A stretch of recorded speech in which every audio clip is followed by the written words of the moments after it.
कोकणातील प्रत्येक घडामोडींचे लाईव्ह अपडेट पाहण्यासाठी आताच कोकण कटा न्यूजच्या सर्व सोशल मीडियाच्या प्लॅटफॉर्मला लाईक, फॉलो आणि सबस्क्राईब करा. अण्णा कदम, किशोर देसाई,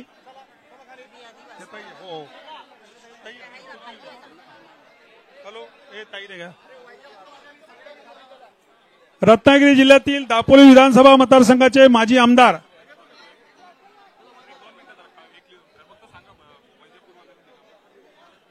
प्लीज वैजापूरवाले.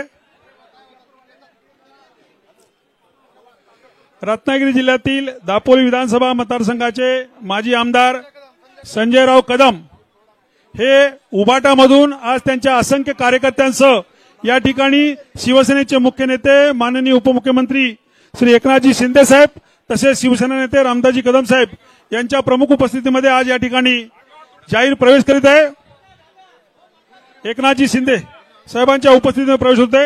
यानंतर विश्वास नारायण कदम, सायली संजय कदम, राजेश कदम, संतोष गोळकर, तानाजी दळवी, राजू संसारे, अंकुश विचारे, हर्षद लाड, डॉक्टर विक्रांत पाटील, हेमंत साळुंके, विशाल साळुंके, पप्प्या खेराडे,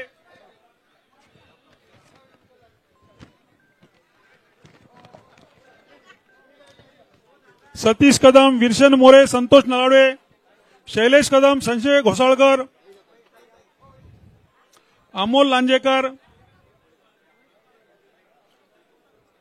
प्रणय शेलार, आनंद कोळेकर, तुषार तरडे, साहिल कदम, संग्राम कदम, सुशील कदम, संदीप सावंत, स्वप्नील सावंत,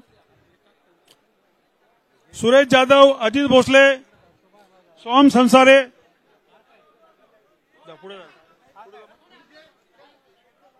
राजेश कदम, जयराज भोसले, राजू पाटील, सौरभ दळवी, सागर भोसले, दीपेश गोरिवले, अनिल पवार, रॉबिन भोसले, किरण जाधव, संतोष नलावडे,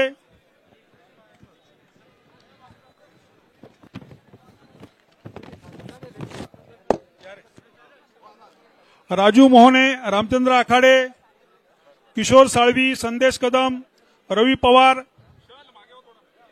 अनिल चव्हाण, ओमकार भोसले, आदित्य भोसले, संतोष शिंदे, कयूम नाडकर, अक्षय पाटणे, अजय बेलोसे, अशोक पाटणे, निलेश पाटील, तुषार तरडे,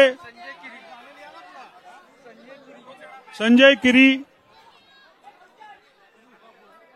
प्रसाद कदम, दिलीप मोहने, सुमित सकपाळ, वंदनीय शिवसेना प्रमुख बाळासाहेब ठाकरे, शिवसेना पक्षाचे पक्षप्रमुख माननीय एकनाथरावजी शिंदे साहेब, शिवसेनेचे ज्येष्ठ नेते, कोकणचे नेते आदरणीय रामदासभाई कदम, शिवसेनेचे पालकमंत्री उदयजी सामंत,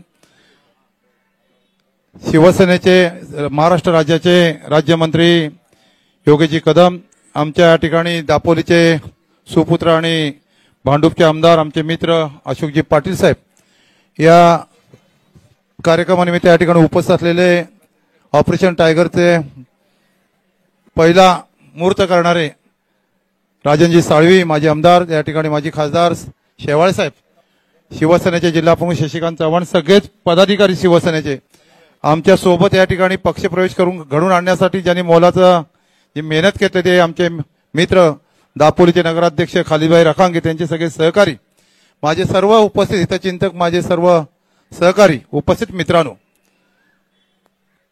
गेले कित्येक दिवस आमचा आणि भाई योगेश कदम हा संघर्ष होता.